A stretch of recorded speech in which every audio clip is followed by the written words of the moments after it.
hipnose funciona? Naruhodo.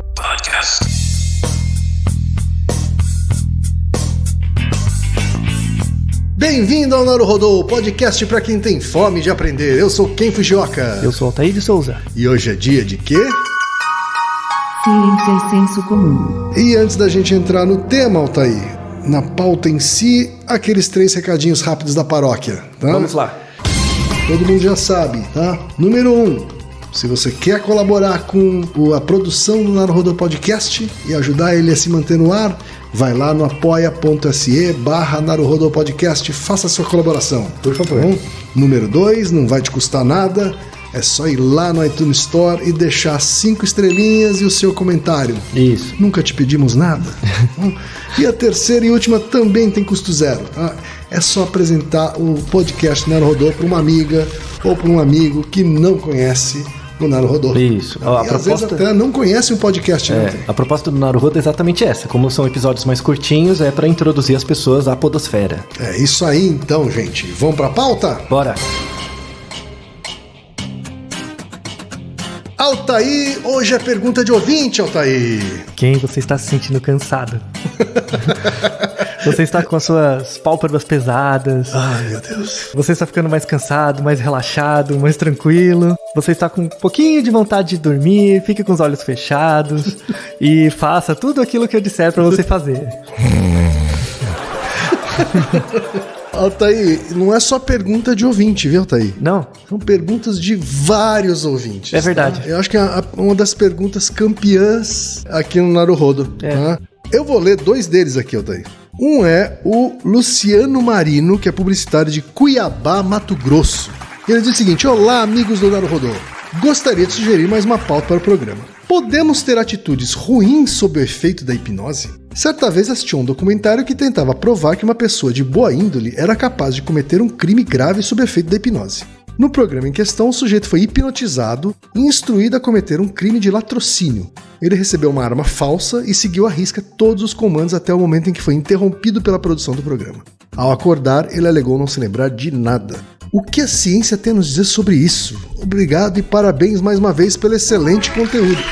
Altair, eu sei que ele se refere aqui, tá? Sabe? Eu assisti a um episódio do Darren Brown. Né, daquele ilusionista e hipnotizador, enfim, né? Um cara que domina várias técnicas e utiliza essas técnicas, inclusive, para desmistificar algumas coisas, né? Ele desmistifica os cartomantes, né? Os leitores de mão, etc., né?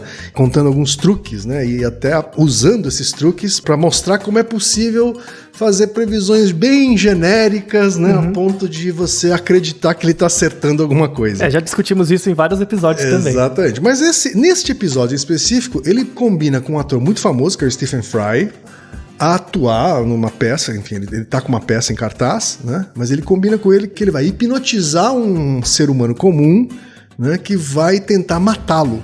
Matar o Stephen Fry no teatro. E aí ele hipnotiza um cara, né? Testa várias vezes a obediência do cara, até que ele ordena que ele pegue uma arma, vá até o teatro e atire em um determinado momento da peça. E ele faz isso. Tá? A arma é falsa, todo mundo no teatro sabe que aquilo está acontecendo, menos o hipnotizado, tá? Inclusive o Stephen Fry, né? Tanto que o Stephen Fry ele cai quando o cara atira. O cara chega a atirar com a arma falsa, né? Uma bala de festim, e o Stephen Fry cai, né? Pra ficar bem realista. Tá. Né? Mas aí nessa hora ele acorda. O hipnotizado acorda, né? Diz que não se lembra de nada, né?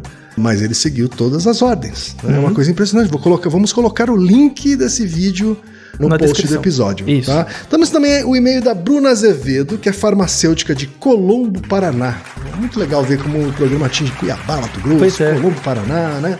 Olá, quem é o Altair? Recentemente vi um vídeo sobre hipnose e esse assunto novamente provocou algumas dúvidas na minha cabeça. Até que ponto a hipnose realmente funciona? Há pessoas que são mais suscetíveis ou mesmo imunes à hipnose? Uma hipnose mal feita pode causar dano permanente a alguém? Como se a pessoa nunca mais saísse do transe? Podemos ser hipnotizados sem nos dar conta disso? Enfim, viajei aqui. Espero que vocês possam esclarecer um pouco mais sobre o assunto. Adoro o podcast. Vocês são demais. Obrigado. Demais são vocês, ouvintes. Antes da gente responder as perguntas, Altair, eu vou falar ainda de outros ouvintes que também fizeram a mesma questão, tá? Então, Fábio de Oliveira, que é livreiro de São Paulo Capital, Juan Perazzo, que é jornalista de São Paulo Capital, Felipe Prestes, que é universitário de Brasília, Distrito Federal, Pamela Nascimento, que é web designer de São Paulo Capital, Roger Vargas, que é programador de Santa Maria, Rio Grande do Sul, Larissa Barbosa do Nascimento, que é estudante de Direito de Belo Horizonte, Minas Gerais, e Marcos Júnior, que é coordenador de automação de processos de São Paulo Capital. Todos eles, Altair, com essa dúvida que abala as estruturas, né, cognitivas das pessoas, isso, sobre a hipnose. O que a ciência tem a dizer sobre isso, Altair? Então, eu sei que muita gente perguntou, e é uma pergunta interessante de fato. Demorou pra gente fazer um episódio, porque você tem que estudar bastante e leva um tempo pra bolar um episódio de fato razoável sobre isso. Certo. Mas antes, Ken, você já foi hipnotizado? Não, nunca fui. Não, mas já tentaram te hipnotizar? Também não. Nunca tentaram. E você já hipnotizou alguém? Não que eu saiba. Então, exatamente, essa é a pergunta. Como você tem certeza que você nunca hipnotizou alguém? Eu acho que não tenho certeza. Não tenho. Você acha que seu trabalho de publicitário tem alguma coisa a ver com uma habilidade maior ou menor para hipnotizar outros? Acho que há uma relação. Por que você acha que tem uma relação? Porque acho que tem... Em relação ao receptor, acho que existem pessoas que são mais predispostas ao conteúdo publicitário. A um conteúdo, a uma persuasão, sei lá. E o trabalho de publicidade, ele tem dentro de si um quê de persuasão, sim. Né? Que eu acho que tem uma relação com hipnose. Isso. Então, de sugerir coisas, né? Enfim. Isso, então. Esse cast tem 3 objetivos. O primeiro é explicar de fato o que é hipnose, mais ou menos como ela funciona. Depois mostrar evidências de que ela funciona, existe, ela acontece, né? As características de validade são outras, mas que ela de fato acontece, é um fenômeno, não é balela. E a terceira coisa é que a hipnose é muito mais comum e cotidiana do que as pessoas acham, tá? Então, você imagina a hipnose num setting de que você está num lugar, sentado, relaxado, tem alguém com, por exemplo, um relógio, balançando um relógio na sua frente, ou tem alguém falando coisas, sabe? A hipnose... Baixinho, né? Isso. Bem baixinho. A hipnose é mais que isso, não é só essa coisa de desenho animado, sabe? Algo assim. Né? Porque isso de fato é raro de ver, né? Esse setting onde você tem um relógio balançando ou alguém falando manso é muito raro. Mas os fenômenos de sugestão acontecem todo dia, durante todo o tempo. E a gente pode relacionar fenômenos ligados à ideia de hipnose com vários fenômenos que acontecem hoje socialmente. Por exemplo, polarização política, ou mesmo o efeito da publicidade. Esses efeitos são oriundos de processos psicológicos muito similares aos processos da hipnose. E aí vale a pena uma ressalva de que a hipnose ela não é um fenômeno totalmente conhecido do ponto de vista da psicologia. O que não implica em dizer que é algo sobrenatural. Muito pelo contrário. Tá? A ideia é realmente desmistificar que o comportamento, a hipnose é uma coisa mais simples e cotidiana do que parece. Tá? Certo. Então, muito bem. Vamos às introduções. Essa coisa, por exemplo, de hipnose, se você pensar da forma mais leiga, né? Hipnose é uma série de comandos que você faz para alguém dormir, ou para alguém imitar coisas, ou mudar a maneira dela pensar, ou ela fazer comportamentos que ela não faria normalmente, mais ou menos a percepção que as pessoas têm. Então a primeira pergunta é: hipnose existe? Ela funciona? Sim. Tá? Temos várias evidências de que as pessoas ficam hipnotizadas mesmo, tá? Elas entram em transe mesmo. Já temos a resposta curta, então. Já. Existe mesmo, tá? Mas como que a pessoa, come um tomate achando que é uma maçã, sabe? Ou uma cebola, alguma coisa assim. É possível? É possível. Mas não em todo mundo. Mas é possível. A ideia aqui é que, na verdade, é falar as hipóteses por trás do comportamento da hipnose. Então, a hipnose enquanto comportamento existe. É possível hipnotizar pessoas. Mas a questão é, quais os processos psicológicos por trás disso? E isso é o mais importante de ser estudado, na verdade, né? Porque o comportamento acontece. Por exemplo, você tem várias linhas terapêuticas que eles chamam de hipnoterapia. Hipnoterapia não é um bom nome, porque hipnose não é uma terapia. Hipnose em si, né? Em si, você hipnotizar alguém não é um tratamento para nada. Na verdade, você tem uma terapia e a hipnose pode ser um elemento a mais num processo terapêutico. Então, todos os bons terapeutas que usam hipnose na sua prática têm uma fala que é muito importante, que é assim: nunca faça nada com alguém sob efeito de hipnose que você não faria sem o transe. Isso é uma coisa muito importante para quem procurar, por exemplo, terapias que usam como questão adicional a ideia da hipnose. A pessoa tem que ser um terapeuta, ela tem que ser credenciada como terapeuta, ela tem que fazer o mesmo trabalho que ela faz, independente de usar a hipnose ou não, tá? Se ela apenas usa a hipnose, isso é picaretagem. A pessoa tem que ter uma formação formal, seja uma graduação em psicologia, em psiquiatria, o que quer que seja. Não necessariamente, mas principalmente. Mas ela não pode usar apenas a hipnoterapia. É um elemento a mais. Quer dizer, essa fala de que você só pode fazer com alguém sob hipnose aquilo que você faria se ela estivesse fora do transe, é uma espécie de ética da hipnose. Exato, exato. E não é porque eu vou fazer coisas diferentes que eu não faria. Não. A ideia da hipnose é que ela é um facilitador. Tá? Ele é um processo que facilita, em alguns casos, para alguns distúrbios ou para alguns tratamentos comportamentais. E que não funciona necessariamente para todos os pacientes. Exato. Não funciona do mesmo jeito para todo mundo. Essa é a grande crítica à hipnose. Mas é uma técnica para tentar facilitar o acesso ao inconsciente, é isso? Exatamente? Então, no início era, mas eu vou entrar nisso logo mais, no que é de fato a hipnose. Mas essa é a grande mensagem inicial. A hipnose não é uma terapia, mas ela é um elemento dentro de um processo terapêutico. Então, isso é muito importante.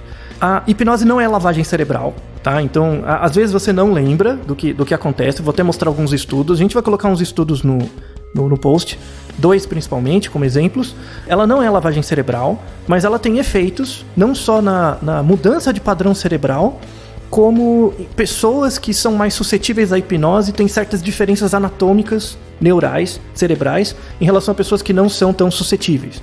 E isso não quer dizer que eu sou mais hipnotizável, quer dizer que eu sou mais influenciável, as pessoas me controlam mais. Não é verdade. Tá? Não tem a ver com personalidade, com caráter, não tem nada a ver com isso, tá? É uma pré-condição formal do seu cérebro. Se é mais predisposto à hipnose, então não significa que é uma pessoa mais influenciável. Isso, ou mais fraca, sabe? Não tem nada a ver. Então, feito esse preâmbulo, vamos à história. A hipnose se mistura muito com técnicas de meditação, tá? Você pode ouvir nosso episódio sobre meditação e mindfulness, né, que a gente fez há um tempo atrás, mas eu quero separar hipnose e mindfulness, né? Nem vou falar de meditação porque implica as questões transcendentes, crenças, ideologias que não importam, tá? Mas o comportamento do mindfulness é um pouco similar à ideia de hipnose porque os dois são fenômenos de atenção. Uma coisa muito importante da hipnose é a atenção. Eu desvio a sua atenção. O que é basicamente atenção? Atenção é basicamente a ideia de foco.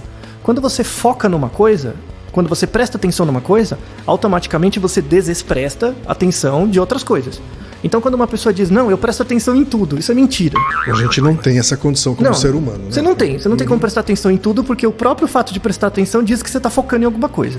Tá? Então, o comportamento da hipnose e da meditação quando você pensa em processo psicológico básico, é ligado aos estudos de atenção. Tá? Então, hipnose não é um fenômeno de memória, por exemplo, apesar de poder influenciar a memória, mas dentro dos processos psicológicos básicos, a hipnose é um fenômeno da atenção, tá? Quando estudiosos de atenção, dos processos neurais ligados à atenção, são os interessados principalmente nos estudos de hipnose. Não é à toa que a gente chama de foco, né? Até porque isso. O foco da visão funciona do mesmo jeito, né? Quando eu tô com o foco em um objeto, eu estou com todos os outros desfocados. Exato, né? Exato. É óbvio, né? Tipo, bom, a gente pode usar isso para discutir outras coisas, por exemplo, as pessoas são multitarefas. Não são multitarefas. Isso não faz sentido, tá? Isso é lorota. Mas enfim, isso fica para outro episódio. Falando um pouco da história, assim, a ideia da hipnose moderna começou nos anos 1700 com um cara chamado Franz Mesmer. Tá? A teoria básica do Mesmer era o seguinte: ele achava que existia um magnetismo que ele chama de magnetismo animal. Tá? Magnetismo animal não tem nada de sexual nem nada disso, tá? Mas na época começou-se os primeiros estudos. É legal você ver o contexto histórico por trás da época.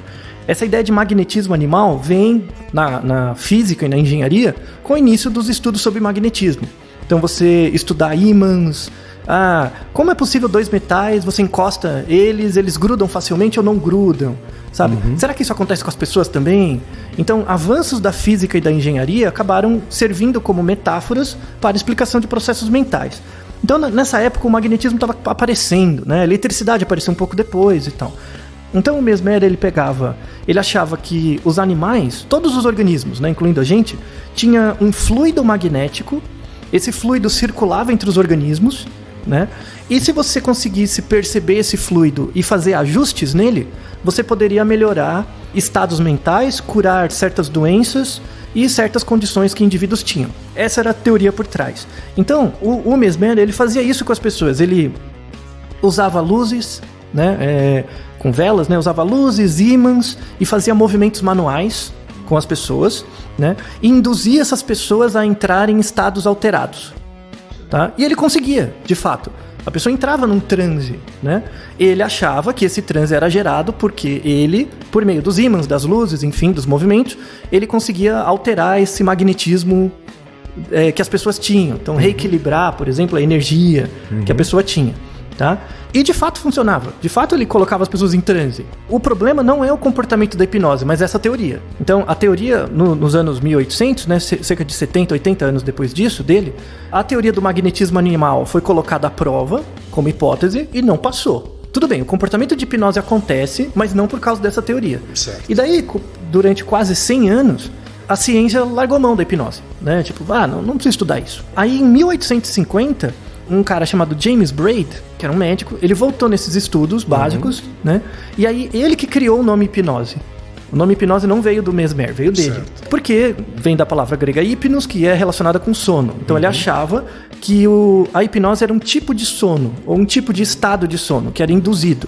Do mesmo jeito que o sono é induzido, quando chega a noite você fica com sono, a hipnose era assim, é um jeito mais rápido, né, de induzir o sono. No entanto, hipnose não é um estado de sono. Não tem uma relação direta com sono. Como o mindfulness também não é. Não é, isso. Mas sim é ligado com o comportamento de atenção. É o contrário do sono. Tá? É ligado à vigília. Então, quando você está sob hipnose ou meditando, você está em vigília. Só que é uma vigília diferente da sua vigília usual. Tá? Porque é focado na atenção. Então, por exemplo, quando você está ouvindo esse podcast, por exemplo, muitas pessoas que ouvem esse podcast, às vezes elas estão trabalhando, fazendo outras coisas. Ou lavando louça. Ou cozinhando, ou falando com... Enfim, fazendo alguma coisa. Na verdade, seu foco de atenção está nessa coisa que você está fazendo. Você está ouvindo esse podcast meio de fundo, tá? Quando eu chego para você e falo, não, para tudo que você está fazendo e começa a ouvir o que eu estou falando, né? Eu estou focando sua atenção num fenômeno. Isso é o começo do processo de hipnose, tá? Tira a atenção de tudo que você está fazendo e coloca nisso. Tá? Ou seja, ao invés de induzir ao sono, na verdade a gente está induzindo a uma atenção ainda maior. Isso, a uma vigília ainda maior. Então o nome hipnose, na verdade, não é bom. Né? Ele é contraditório, tá? E aí em 1850, logo depois vem quem? Freud, né? Bem a época dos estudos pré-psicanalíticos. Então Freud, Bloyer, o Charcot e tal. Mas antes dos psicanalistas, o estudo do fenômeno era simplesmente pela curiosidade do fenômeno ou já se buscava algum uso para esse fenômeno? Então, antes dos Mesmer, em geral, os estudos... Assim, a hipnose acontece, você consegue ver, né? Você já tem relatos de mais de 1000 anos de usos de... Você tem várias culturas, usos de rituais. Por exemplo, você tem rituais indígenas em que as pessoas ficam andando em círculos por 1 hora, entoando um rito. Uma espécie de transe também. Isso, elas entram em transe também. Né? Não é induzido por um indivíduo, mas é induzido por um processo. Em várias religiões isso acontece, né? Então, mas era muito ligado a questões religiosas ou ideológicas. É com os psicanalistas, então, que a hipnose começa a ganhar um outro caráter. Então, começa com o Mesmer. O Mesmer, ele tentou, assim, pôs uma hipótese, fez uns testes e tal. Mas com um caráter clínico? Então, ele tentava... na verdade, ele tinha uma certa... Ele queria se promover um pouco também. O Braid foi o primeiro médico mesmo. Não, vamos tratar isso de um jeito clínico, sabe? Ele foi o cara, antes mesmo dos psicanalistas, que pegou para mexer isso um pouco mais sistematicamente, tá? Aí a hipnose começou a virar uma prática. O Braid teve um grande mérito nisso. E aí os primeiros médicos da época pré-psicanalítica começaram a usar isso para tratar, por exemplo, questões ligadas à histeria, né? Então, você tinha casos de pacientes, né, em geral mulheres na época, que de repente ela perdia o movimento das pernas. Ela não andava, né? Tinha uma questão de conversão, ela não andava. E aí eles colocavam elas em transe hipnótico e pediam para ela, abra a janela. Aí a mulher levantava, abria a janela e voltava. Ou seja, não era uma questão física propriamente, né? Não tinha um problema nas pernas, mas tinha alguma coisa que sob hipnose ela fazia que fora da hipnose ela não conseguia. Tinha um certo tipo de bloqueio, né? Então, Freud e os pré-psicanalíticos utilizaram muito isso para tentar testar a ideia de repressão, né, de conteúdos reprimidos e como a repressão afeta o corpo, né? Então, a psicanálise teve um grande mérito nesse início como uma teoria um pouco mais monista. Apesar da psicanálise hoje ela ser muito dualista, o início dela foi extremamente monista, mostrando que corpo e mente era a mesma coisa, que um influenciava o outro e tal. Mas, a partir de um certo momento, principalmente no início da psicanálise, o Freud abriu mão da hipnose. Ele falou, não, eu não vou usar a hipnose, eu prefiro usar o tratamento pela palavra, né? Por que isso? Então, principalmente porque a hipnose não funcionava do mesmo jeito para todo mundo. Então, não era um tratamento sistemático para todo mundo. Então, tinha muito mais efeito do indivíduo do que efeito dele. E ele não achava que isso era um processo tão válido assim. Muita gente dizia que o Freud não era um bom hipnólogo, ele não sabia hipnotizar tão bem, tá? Mas a crítica dele ao fato de que você tem variações, né, na capacidade de uma pessoa ser hipnotizada para além da qualidade do hipnólogo, é um argumento razoável, né? Então, por isso que a hipnose em si, sozinha, não é um tratamento. E isso é fato, né? Tem gente que é mais... Sim. Hipnotizável que outros. Vamos dizer assim, que outros. Assim como deve ser verdade que existem pessoas com mais ou menos capacidade de hipnotizar outra pessoa também. Isso. Esse segundo é mais... Você pode treinar. Então você pode treinar para ser um bom... Mas você não pode treinar para ser mais hipnotizável. Entendi. Então, ser hipnotizável não é uma característica intrínseca do indivíduo. Mas você pode treinar para ser alguém que hipnotiza alguém, tá? Uma outra pessoa. Então, o Freud ele acabou não usando muito a hipnose porque o efeito da hipnose não era igual para todo mundo, né? Tinha muita variação. E no início o Freud queria criar uma nova escola de psicologia, né? Que era a psicanálise. Mas ele queria separar essa escola da psicologia de outras teorias que tinham na época que eram ligadas à sugestão. Teorias de sugestão, teorias de introspecção. Ele achava que a psicanálise não era isso, tá? Então ele quis fazer uma separação dessas teorias da psicologia e criar uma nova área, que é a psicanálise, focada no estudo do efeito da palavra, né? Então, é por isso que ele abriu mão da hipnose. Feita a questão da história, como que funciona a hipnose agora, atualmente, né? Como processo psicológico? Então, ela é baseada em um processo atencional e ela leva em conta a ideia do foco.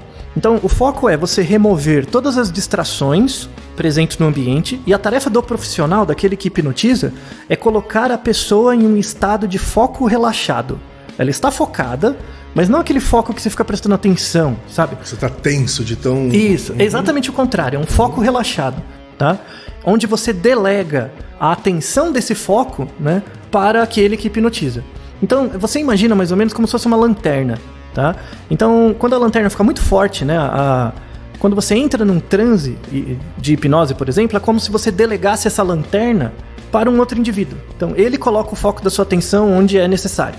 Outra coisa importante, o hipnotizador me faz fazer coisas que eu não faria? Não faz. Uma coisa muito importante para que a hipnose aconteça é que exista uma relação de confiança entre aquele que hipnotiza e o hipnotizado. Então você não vai chegar na rua, pegar alguém do nada, você está sob transe. Não. Mesmo nesses shows, né, o profissional, o hipnólogo lá, ele faz uma pré-seleção dos indivíduos. Sem dúvida. Você tem testes rápidos, assim, para ver pessoas que são mais hipnotizáveis e outras que menos, e ele faz seleção dessas pessoas para facilitar o processo. E um pedaço que provavelmente não vai ao ar, né, são as várias horas que o profissional passa com o cara ganhando a confiança dele. Às vezes nem precisa de muitas horas, mas, por exemplo, o próprio fato de você estar pensando num programa de TV, de você estar num programa de TV e você foi assistir o programa e o cara você é admirador dele. Isso, né? O cara é apresentado como, né, já induz o suficiente, dado que você é hipnotizável, para entrar no processo rápido. Sim. Tá? Tanto é que, por exemplo, pessoas que têm relação, sei lá, de parentesco, é mais difícil. Ou pessoas que você conhece em outros contextos é mais difícil, entendeu? Tem que ter essa coisa da autoridade mesmo. Esse efeito ad hominem é muito importante para hipnose, tá? Por que ela acontece? Tudo bem, já mostramos que hipnose acontece, o comportamento acontece. Agora a questão é, por quê? Quais são as causas? Bom, tá aí.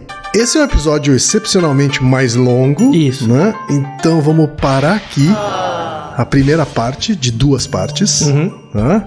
E a gente volta com a segunda parte no próximo episódio. Isso, ok? Isso deu bastante trabalho, então resolvemos fazer um pouco mais longo para que vocês aproveitem mais as informações. Naruhodo, ilustríssimo ouvinte. Naruhodo. Você sabia que pode ajudar a manter o Naruhodo no ar? Ao contribuir, você pode ter acesso ao grupo fechado no Facebook e receber conteúdos exclusivos. Acesse apoia.se/naruhodô podcast.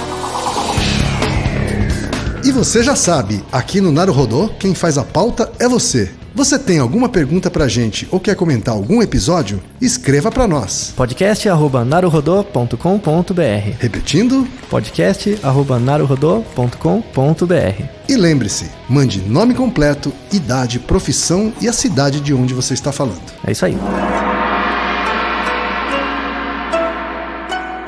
なるほど。